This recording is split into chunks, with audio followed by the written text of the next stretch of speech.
मजदूर कर्मचारियों की एकता जिंदाबाद, मजदूर एकता जिंदाबाद, ठेका प्रथा खत्म करो, चार लेबर कोड रद्द करो,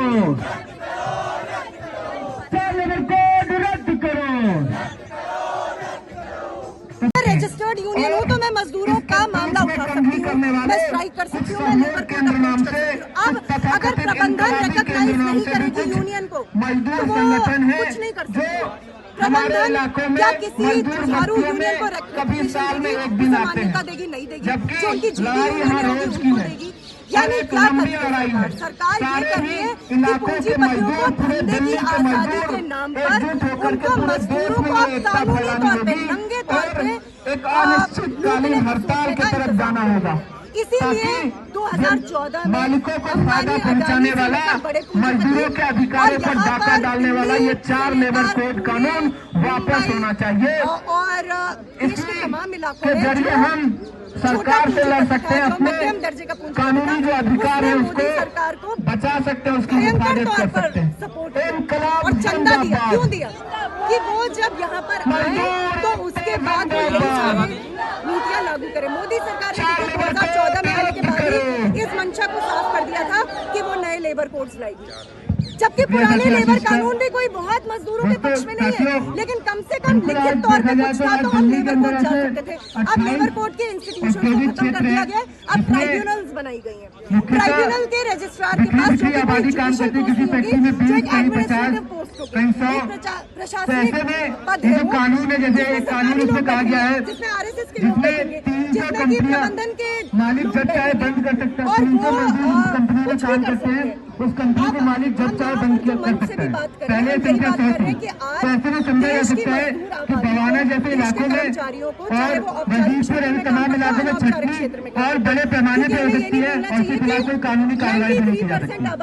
ऐसे में आज बेहद जरूरी हो जाता है, साथी आशीष से विस्तार से बात रखी, पहले भी हमारे ऊपर तो लेबर लॉज एकजुटता बनाना जरूरी है। मेन बात ये कि पहले तो कार्यक्रम को आगे बढ़ाते हुए लिखित तौर पे कुछ था कि इकट्ठे होकर संघर्ष करके कि हमारे हक में लागू करो। अब वही प्रावधान खत्म हो गया। अब आप संघर्ष भी करेंगे तो लागू क्या करवाएंगे? लागू करने के लिए कुछ छोड़ा ही नहीं इन लोगों ने।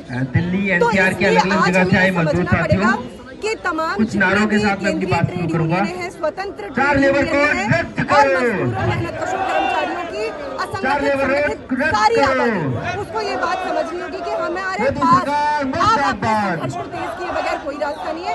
अनिश्चितकालीन आम हड़ताल यानी कि इंडेफिनिट जनरल स्ट्राइक के अलावा आज कोई रास्ता नहीं है। पहले लोग कहते थे तमाम एक दिन की हड़ताल होती है, उससे क्या होगा? कुछ भी नहीं, कानून तो लागू हो गए ना, ये कोर्ट लागू हो गए और ये देश की मजदूर आबादी पे सबसे बड़ा फांसीवादी है।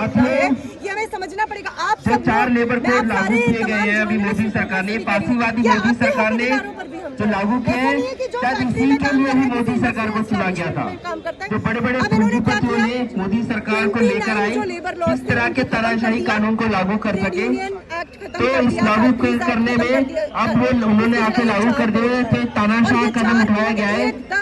इसके विरोध में देश भर के मजदूरों मेहनतकशों को एकजुट करने का शुरुआत के लिए में ही हम यहाँ इकट्ठे हुए हैं। ये चार लेबर कोड असल में जो मालिकों को पूंजी से छूट दे रहे हैं, मजदूरों को